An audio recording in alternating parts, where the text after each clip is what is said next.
Olá pessoal, estamos aí com mais uma aula nossa aí de Direito Tributário em nosso TaxCast, no podcast de Direito Tributário, você também pode ouvir. Você pode acessar nessa aula nosso canal no YouTube, no Instagram, Facebook, nosso site juliocesasantiago.com.br. Na aula de hoje eu quero falar sobre a medida provisória 899, recentemente publicada, chamada aí na mídia de medida do contribuinte legal. Se você ouve essa expressão, medida do contribuinte legal, soa até estranho, porque você vai ler a medida provisória, não tem nada a ver com isso, né? Não tem nada a ver com o conteúdo dela. Na verdade, o que ela veio foi regularizar a transação tributária, regulamentando aí o artigo 171 do CTN. Lá no artigo 171 do CTN, você tem a previsão da transação tributária como uma modalidade de extinção do crédito tributário, mas na verdade ela não extingue o crédito tributário. Uma das consequências da transação no âmbito tributário, no âmbito do direito público, poderia ser a extinção do crédito tributário, mas a formalização da transação tributária em âmbito fiscal, em âmbito tributário, não extingue o crédito tributário. Na verdade, isso é uma consequência. Lá no próprio artigo 171, existem alguns requisitos para que a transação tributária possa ser realizada no âmbito fiscal. Por exemplo, uma lei autorizando, na verdade a gente não tem uma lei, tem uma medida provisória, embora eu acredite que do ponto de vista formal os requisitos não estão presentes, requisito de urgência não está presente, a transação tributária não é uma medida urgente para poder ser editada por medida provisória. Eu acho que uma proposta de lei mais debatida com o contribuinte, né, com a comunidade acadêmica, com a comunidade jurídica, seria uma forma mais, a meu ver, do ponto de vista político até, melhor do que você editar uma medida provisória. Do ponto de vista jurídico, eu não acredito que tenha urgência na medida provisória. Mas vamos superar essa parte, considerando que a medida provisória está aí, até porque a gente não sabe se o Congresso vai desfigurar a medida provisória, porque a gente depende aí da aprovação do Legislativo. Na verdade, a medida provisória ela dá início a um processo legislativo para forçar o Congresso Nacional a deliberar sobre aquele tema, e o tema é transação tributária, que até hoje não foi instituído aqui em nosso sistema tributário. Então, lá no artigo 171, estão previstos os requisitos da transação tributária, ser autorizado em lei. Existe ali uma ideia de concessão mútua entre as partes, entre o sujeito ativo e o sujeito ativo, entre o Estado e o contribuinte. Haveria uma espécie de concessão mútua, o que demanda a nossa discussão sobre disponibilidade do crédito tributário. A própria legislação, essa medida provisória 899, ela veda, um dos seus dispositivos, ela veda justamente que haja transação tributária sobre o objeto principal, ou seja, sobre a obrigação tributária principal, sobre o imposto de renda, por exemplo. Você poderia ter transação tributária com relação, tendo como objeto os acessórios daquele tributo, daquela obrigação principal, por exemplo, juros, multa e demais acessórios, mas não a própria obrigação principal. A gente não está falando aqui de anistia, nem de remissão, nem nada disso, mas a gente vai ver que a transação tributária, pelo menos uma das suas modalidades específicas aqui, se aproxima muito do parcelamento tributário. E por essa razão, eu não vejo aí que vai haver uma mudança tão grande, pelo menos nesse tipo de transação, por adesão, que a gente vai ver aqui, que é uma das modalidades, tão diferente do que venha a ser o parcelamento tributário. Então, só para a gente dar início ao que a gente quer falar aqui, dentro de uns aspectos gerais, então, o que você precisa saber é que essa transação tributária, essa medida provisória do contribuinte legal, mas que eu vou chamar aqui medida provisória da transação tributária, ela veio regulamentar o artigo 171 do CTN. Então, o artigo 171 é que traz lá a previsão de que é possível transação tributária dentro da seara tributária. E lá no artigo 171 você vai ter esses requisitos, que tem que ter autorização de lei, a autoridade competente tem que vir prevista em lei, quem vai fazer a transação tributária, quem tem competência para realizar dentro do âmbito estatal, quem tem competência para realizar a transação tributária. Você tem que ter também essa ideia de concessão mútua, né? E aqui, ao meu ver, não poderia incidir sobre o objeto principal, sobre a obrigação principal, sobre o tributo em si, porque eu considero o tributo em si indisponível. A própria norma fala que não vai poder ter sobre transação, sobre esta obrigação principal. E você tem que ter um efeito aí, que é o fim do litígio. Então, uma transação pressupõe um litígio. Se não tiver litígio, não tem por que ter transação tributária. Então, uma característica aí, ou requisito, como você preferir chamar, é que tem que ter um litígio envolvendo aquelas partes que vão transacionar.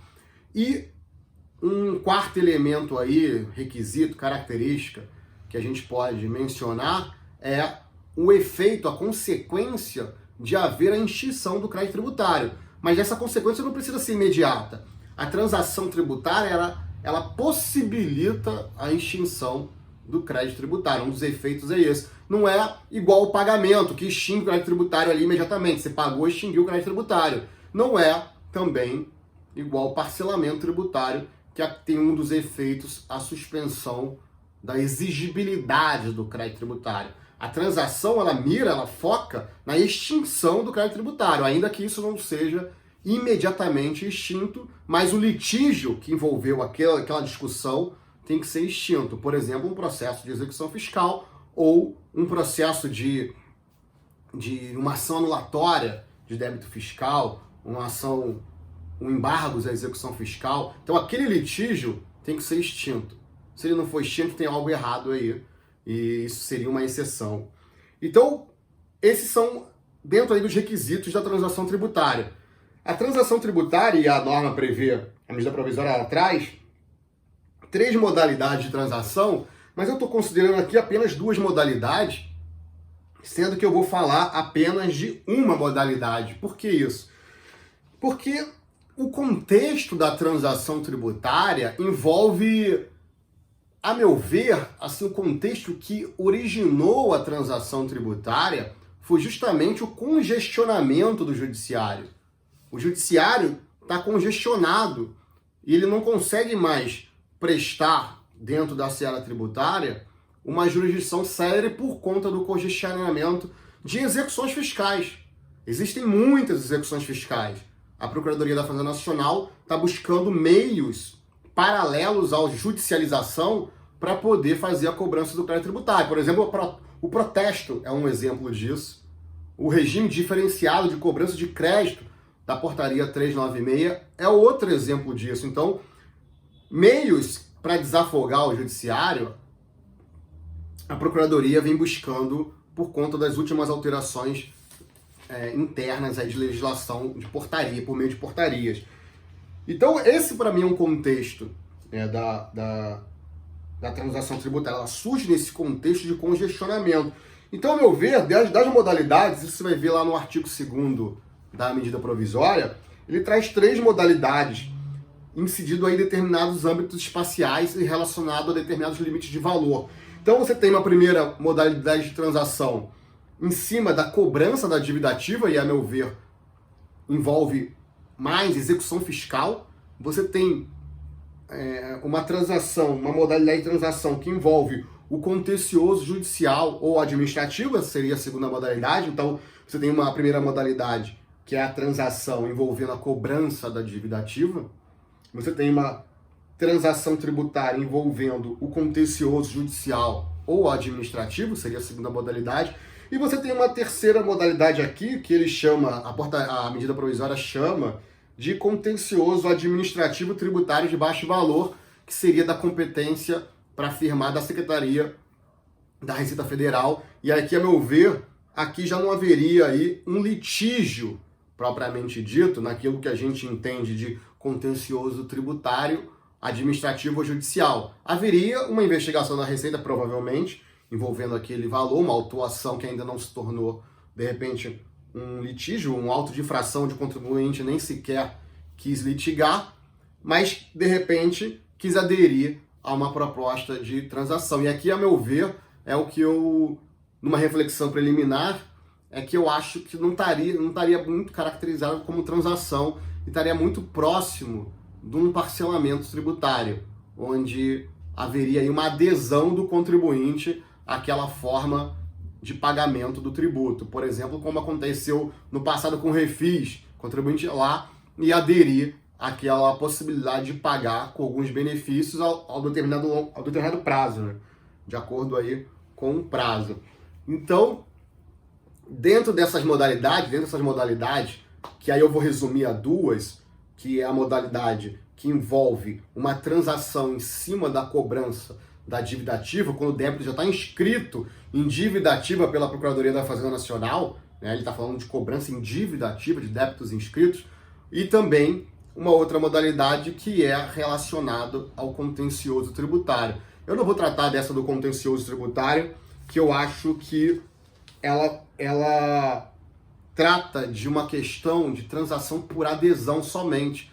Se você for ler a medida provisória, você vai verificar que somente a cobrança da dívida ativa é que comporta uma proposta de transação a partir do próprio contribuinte propondo. Então eu acho que isso é que teria a ver aí com concessão mútuas, quando o próprio contribuinte pode propor algo e não só o Estado propondo. Nas outras, na transação por adesão, para mim aquilo se aproxima muito do parcelamento, embora não seja utilizado o termo parcelamento. Então vamos falar então da transação na cobrança da dívida ativa. Vamos deixar por um outro momento essa cobrança da transação no contencioso judicial ou administrativo. E na cobrança da transação na dívida ativa, se a gente for lá pegar a medida provisória, a gente vai ver que a competência, né, a atribuição para efetuar essa transação, né, para propor a transação, não é só do Estado, né? Tanto o contribuinte quanto o procurador-geral da Fazenda, ele pode propor uma transação tributária. Então, a competência para propor a transação tributária, ela pode ser tanto de iniciativa da Procuradoria-Geral da Fazenda Nacional, e aí eu não vou falar especificamente do Procurador-Geral, porque nas formas por adesão, a gente vai ver que pode haver delegação. Então, a proposta pode ser feita tanto pelo contribuinte, quanto pela Procuradoria. E nessa, é lógico que do contribuinte só poderia fazer na proposta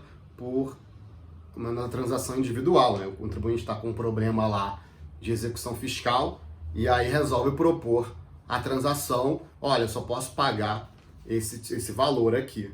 E a gente vai ver mais à frente em que situação.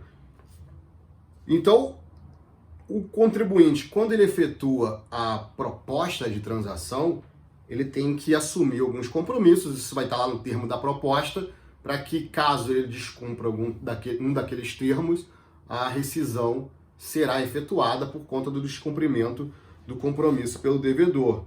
Então, ali tem uma das hipóteses ali é não alienar nem onerar bens ou direitos sem a devida comunicação ao órgão da Fazenda Pública competente quando exigível em decorrência de lei. Então, em determinadas situações onde se exige aí, principalmente eu acho que a característica aqui é justamente aquela do arrolamento de bens, em que você tem que comunicar caso você queira vender um imóvel e o seu bem está arrolado lá para garantir determinada execução fiscal. Mas isso já é bem polêmico também, eu não vou entrar nesse assunto do arrolamento de bens aqui, mas o que eu quero só é frisar, dentro aqui dessa parte de propositura da transação, que na transação individual o contribuinte pode fazer a sua proposição, a sua proposta. Então, na transação da cobrança da dívida ativa, você pode ter a transação individual do contribuinte fazendo e você tem a transação por adesão, que aí, para mim, se aproxima muito do que é o parcelamento tributário. Então, não vou nem entrar nesse mérito, porque se aproxima muito disso. Vamos falar agora do objeto da transação tributária, e aí individual por adesão, na modalidade de cobrança de dívida ativa. O objeto está lá no artigo 5º, diz créditos inscritos em dívida ativa da União, a exclusivo critério da autoridade fazendária. Então aqui você tem um pouco de discricionariedade, uma questão também de conveniência, oportunidade de querer ou não fazer a transação, e que sejam aí classificados como irrecuperáveis ou de difícil recuperação, desde que não existam indícios de esvaziamento patrimonial. Ou seja, desde que não tenha aí algum tipo de fraude, se apenas o contribuinte não efetuou o pagamento por conta da diminuição da sua capacidade de pagamento, ou seja, ele não tem condições mesmo, e aí esse crédito tributário tem que ser classificado como irrecuperável ou de difícil recuperação, ele pode ser objeto de transação na cobrança da dívida ativa, desses créditos inscritos em dívida ativa. E aqui é importante conhecer a portaria 293 de 2017, que lá que consta essa classificação de créditos tributários irrecuperáveis, de difícil recuperação, ou seja, há uma gradação lá, eu já falei isso na aula que a gente conversou sobre portaria 396, quando a gente falou da portaria 396, eu cheguei a mencionar sobre essa portaria 293 que fala dessa classificação de crédito, do rating, né? Com a portaria 396, houve aí um arquivamento geral de execuções fiscais abaixo de 1 milhão e também de execuções fiscais classificadas como irrecuperáveis ou de difícil recuperação. Então essa transação na cobrança da dívida ativa, ela visa justamente pegar essas execuções fiscais e dar um fim nelas por meio de transação, caso o contribuinte tenha interesse em aderir em eventual transação por adesão, que aí, como eu falei, vai se aproximar muito do parcelamento tributário, ou fazer algum tipo de proposta para encerrar aquele litígio. Existem aí proibições, né, não só com relação a débitos que não estejam dentro dessa classificação de recuperáveis ou de difícil recuperação, mas existe aí uma proibição de transação com relação ao montante principal do crédito inscrito, justamente o que eu falei. Aqui está escrito redução do montante principal, mas eu acredito que a expressão deveria ser da obrigação principal, né, daquele tributo que foi inscrito, do imposto de renda, do IPI, da PIS, do valor principal, não dos acessórios. Porque quando não há cobrança do débito no prazo, incide uma quantidade de acessórios, juros, taxa Selic, que faz com que o débito aumente bastante. Então a transação seria nessa possibilidade aí de diminuir um pouco esse valor. Então a medida provisória veda que se transacione com relação ao montante principal. Também não pode fazer transação com relação a débito de FGTS, até porque o FGTS é um débito que pertence ao trabalhador.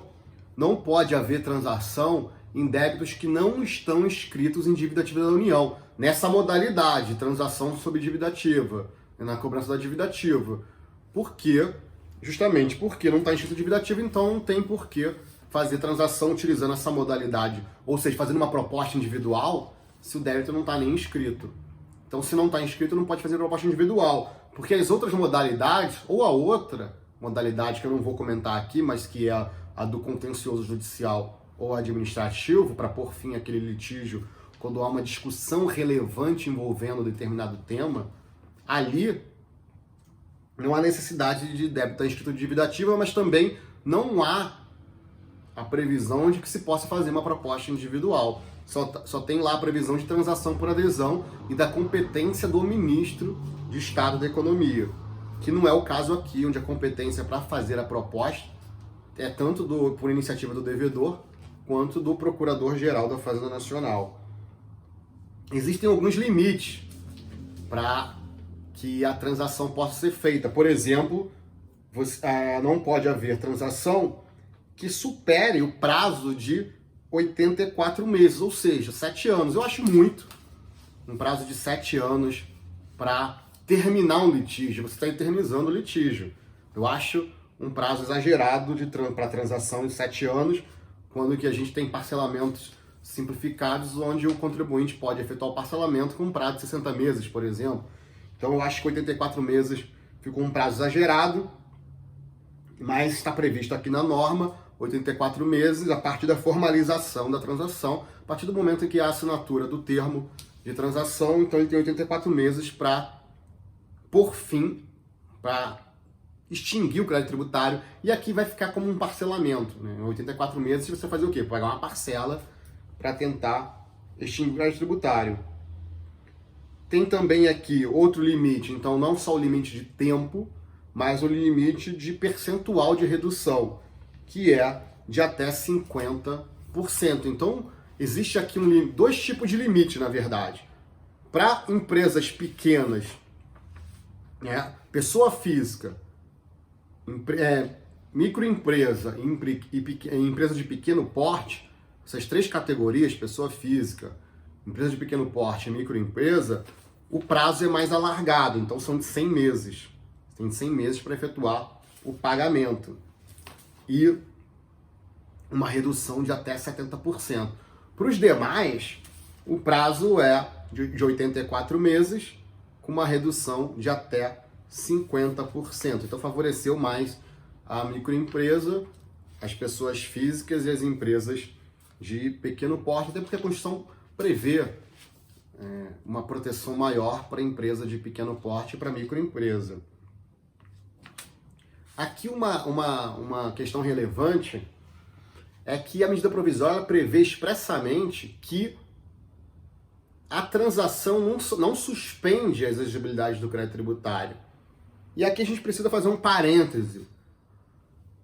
Ela não suspende enquanto teoria, enquanto teorização, enquanto desejo do CTN, ela não suspende. Mas é óbvio que se a transação envolver que o contribuinte efetue o pagamento de forma parcelada, esse parcelamento, até por conta do artigo 151 do CTN, ele vai gerar uma suspensão da exigibilidade do crédito tributário. E quando a transação terminar, se for feito por meio de parcelamentos, se a medida provisória prevê um prazo de até 100 meses, de 84 meses para efetuar o pagamento, então é porque eu posso efetuar um parcelamento por meio de uma transação. Posso fazer uma proposta de parcelamento para o procurador da Fazenda numa execução fiscal e, se for aceito, por questão de conveniência e oportunidade, questão ainda que ainda vai ser regulamentado pela Procuradoria da Fazenda Nacional, se for aceito, o contribuinte vai ter parcelado o débito por meio de uma transação. E aí o litígio vai ser extinto? Eu não sei se vai ser extinto, acho complicado, né? Não sei se numa execução fiscal a gente tem que começar a refletir sobre isso. Vamos supor que a transação envolva um parcelamento, o juiz vai extinguir a execução fiscal ou ele vai suspender a execução fiscal? Então, eu acho que o que vai ocorrer aí, ele vai suspender a execução fiscal, até porque a medida provisória faz uma ressalva nesse sentido, né? Quando a transação envolver moratória ou parcelamento, ela faz essa ressalva.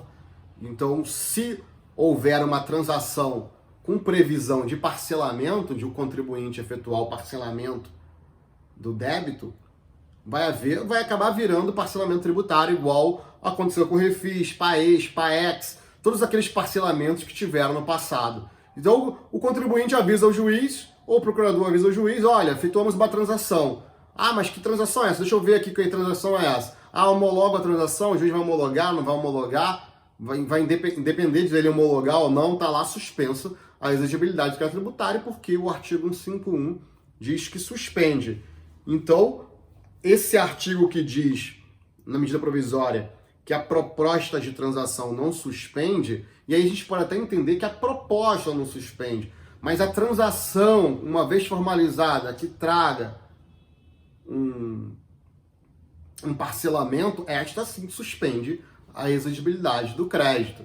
A proposta não suspende também é para evitar que o contribuinte peticione no curso de uma execução fiscal, dizendo que fez a proposta e o juiz acabe suspendendo a execução fiscal. Já aconteceu muito isso no passado, né?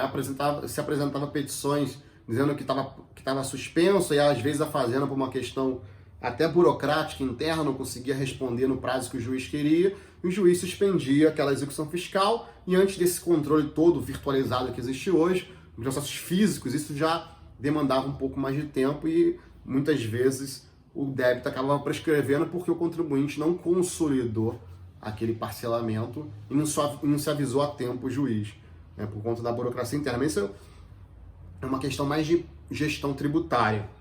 Então o que eu quero que você saiba é que a proposta de transação tributária, ela não suspende a exigibilidade do crédito tributário, a proposta.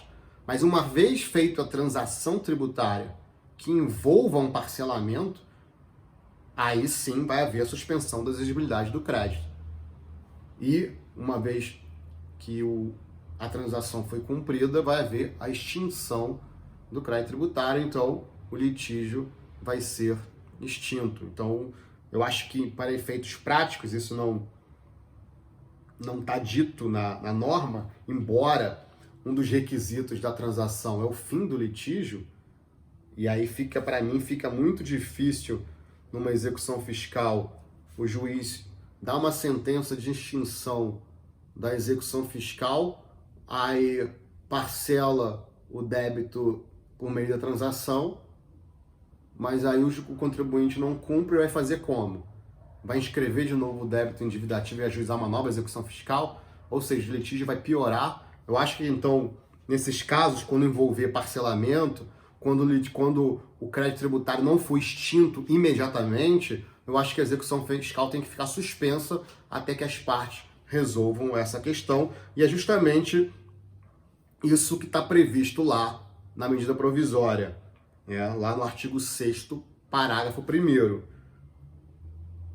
Ou seja, o fato de envolver parcelamento suspende a exigibilidade do crédito tributário, logo o procurador vai pedir a suspensão do processo. Mas se não envolver parcelamento, nada impede que o procurador peça a suspensão do processo para necessidade de terminar a transação ali, a convenção.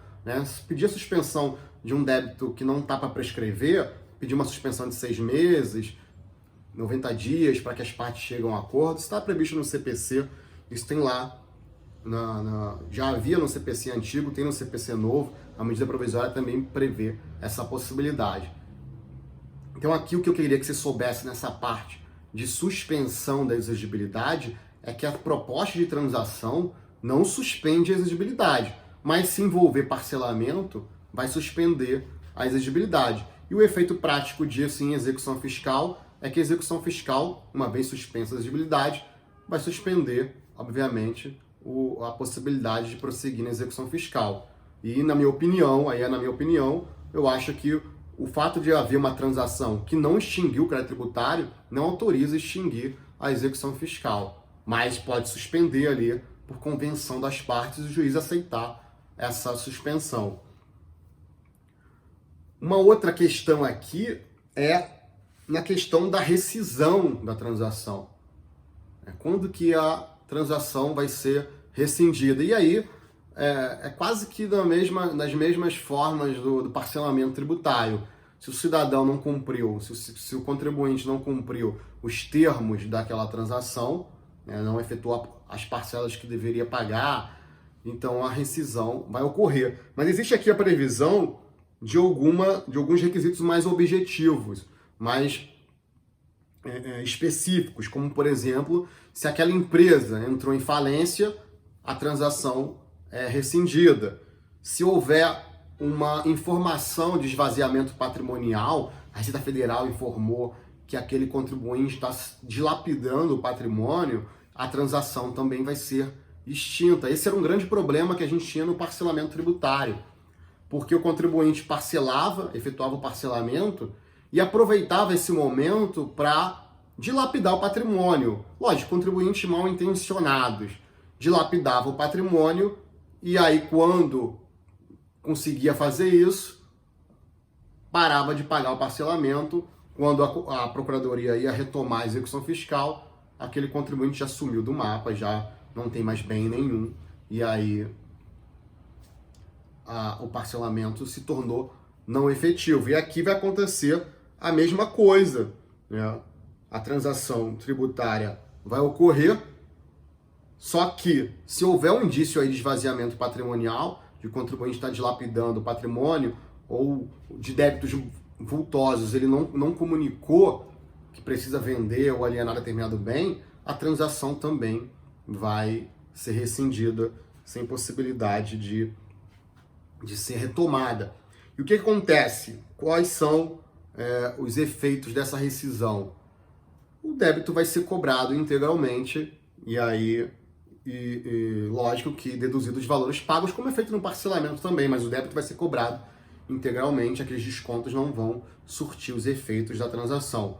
É óbvio que essa rescisão ela não é automática, como era em determinados parcelamentos, que não pagou 3 parcelas, automaticamente está rescindido o parcelamento. Aqui não. Aqui a norma prevê um procedimento, ainda que curto, para que o contribuinte possa se manifestar contra essa rescisão do parcelamento. Então, o que acontece? Uma vez que ocorreram as hipóteses para a rescisão, o contribuinte é notificado e no prazo de 30 dias, ele tem 30 dias para se defender, mas não só isso. Nesse prazo de 30 dias, ele pode regularizar aquela pendência. Então, no prazo de 30 dias, a partir do momento que ele é notificado sobre a possibilidade de rescindir a transação, ele pode, no prazo de 30 dias, regularizar ou impugnar, se defender, dizer que não concorda com aquilo. Então, existe aí um mínimo procedimento dentro da transação tributária nessa modalidade de cobrança de dívida ativa. E, por fim, o que eu queria dizer é que quem tem a atribuição para formalizar a transação é o Procurador-Geral da Fazenda Nacional. Compete a ele assinar essa proposta de transação. Uma proposta aí. Eu estou pensando mais na proposta individual do que na de adesão, porque a adesão, para mim, virou parcelamento tributário. Vai virar parcelamento as propostas de adesão. Pelo menos nesse da cobrança de dívida ativa que envolve a execução fiscal.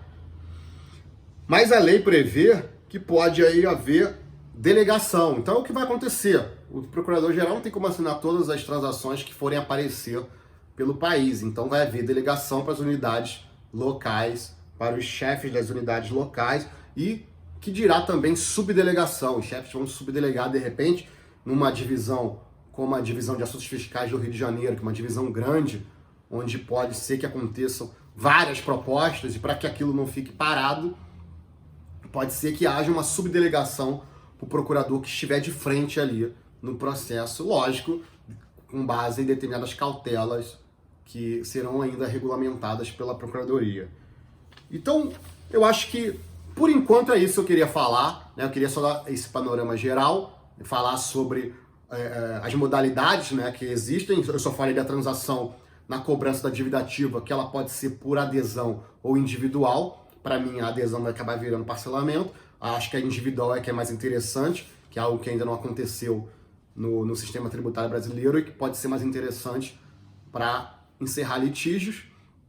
A gente falou aí da competência do objeto, de transação vedada, dos limites, da possibilidade de suspensão da exigibilidade do crédito tributário ou não, dependendo se houver parcelamento ou não envolvido, das hipóteses de rescisão, da formalização, que a competência é da Procurador-Geral, mas que ele pode delegar ou subdelegar. Por enquanto é isso.